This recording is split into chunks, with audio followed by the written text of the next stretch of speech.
Қайырлы күн достар. Бүгін мен сіздерге қазанда пісетін мантының рецебімен бөліскім келеді. Қалай жасауды көрсеткім келеді сіздерге. Ол үшін етімізді ұсақ қып турап аламыз, майлы етті.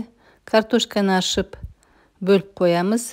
Морковымызды міне аршимыз. Сарымсағымызды аршып, бәрін ұсақ қып қазір тураймыз. Осы рецептпен жасағыларыңыз келсе, менің каналыма тіркелуді ұмытпаңыздар.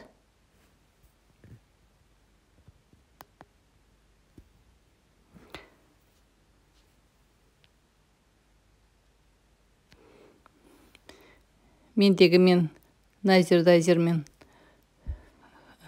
ұсақ қып тураймын. Осымен турағанда біркелкі болады.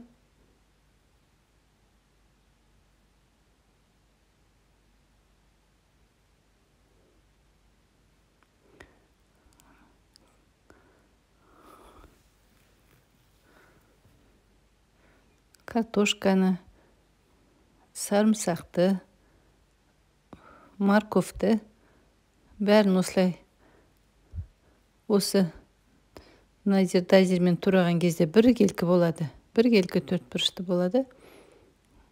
Сондықтан үстіп турап алып жатырмын.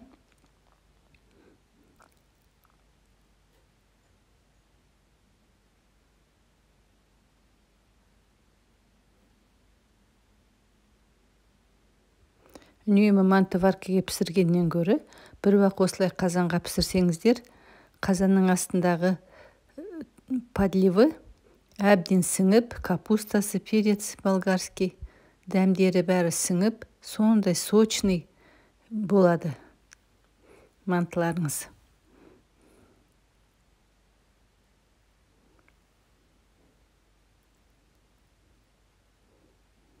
Бәрін салып турап болдым. Еттің үстіне салдым. Енді тұзын саламыз. Дәміне қарай. Ет тұз алған болса, әрине азырақ саласыздар. Мен свежий ет болғандықтан көбірек салдым тұзды. Үстіне қара бұрыш және қызыл бұрыш салып, әбден жақсылап араластырамыз.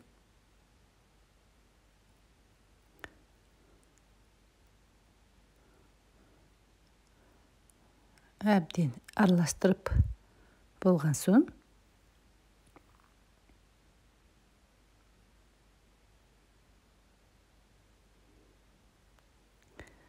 қойып қоямыз да, енді бөлек ыдысқа қамырын илейміз.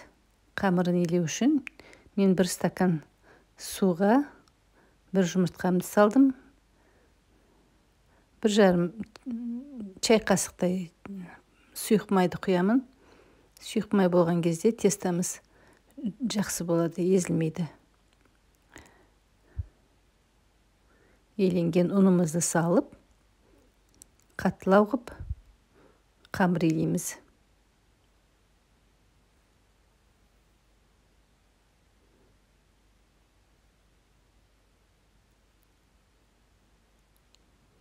Міне қаттылау қамырымызды бетін жауып, біраз тыныққанға қойып қоямыз. Бір 15 минуттан кейін қайтадан жақсылап жайып аламыз.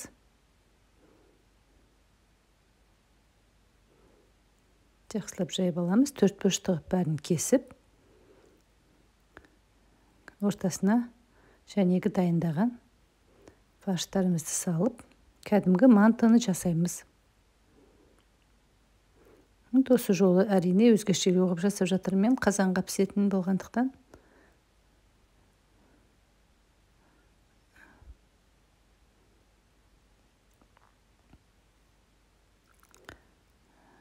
Сол манты мен сәл кішіректеу қылып жасадым. Үйде обычно үлкендеу қылып жасаушы едім. Осы жолы сәл кішіректеу жасадым. Енді қазанымызға майды құйып қойып, менде замороженный болгарский перец бар еді. Соны турап, сарымсағымызды турап, сосын капуста турап қойғам. Капустаны біраз, кішкентай капустаны салып жібереміз. жақсылап сұйық майға, қыздырылған сұйық майға салып қуырамыз да. Осы рецепт бойынша ұнап жатса, менің каналыма тіркеліп, лайк, комментарий басуды ұмытпаңыздар. Сұйық май шартты кесе мөлшерінде құйдым. Үстіне жәнегі перецімізді саламыз пиязбен. Оның үстіне капустамызды саламыз. Әбден біраз турштетеміз. Біраз қыздырып алып. Мен үстіне су құйғанымды мына жерде видеоға түсірілмей қалыпты. Су, кешірім сұраймын. Суды мен где-то 300 грамм құйдым. 300-400 грамм. Жоқ, 400 көп болып кетеді. 350 грамм мөлшерінде құйдым. Томатный паста салдым. Сосын үстіне мантымызды сала бастаймыз. Мен сіздерге мына жерде бір не айтайын. Мен астыңғы мантыларды сәл қалыңдау қылдым, тестасын. Сәл-сәл.